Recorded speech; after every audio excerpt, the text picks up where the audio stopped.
welcome to my first of probably a few cleaning videos for cleaning PCs.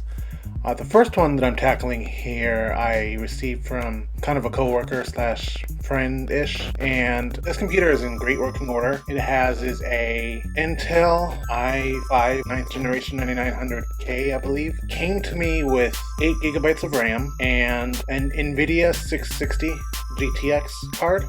For its graphics card. So I initially replaced the card, the 660, with a MSI 570, I believe, and I'll be doing a separate video on upgrading this particular computer. For this particular video, I do want to go ahead and show you how a general cleaning would be for a tower computer.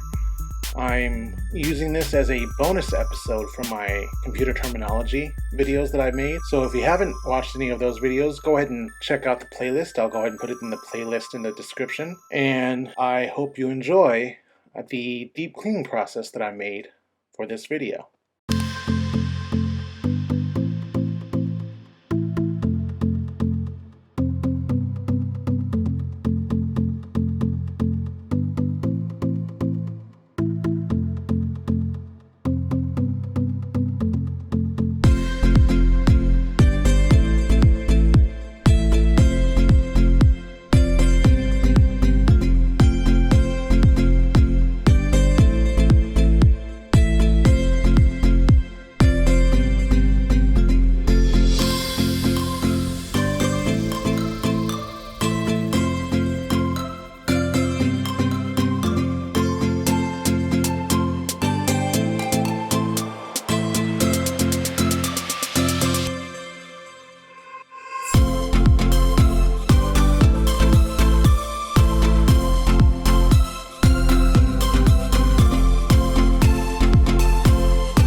we are closing in on the end of our cleaning journey for this particular video. I will be doing another video on this PC on upgrading its components in terms of the RAM as well as the graphics card. Thank you for watching. You can catch my previous computer terms video here on the left, and you can check out the entire computer terms playlist here on the right. Please like and subscribe for more content, and I will see you on the next video.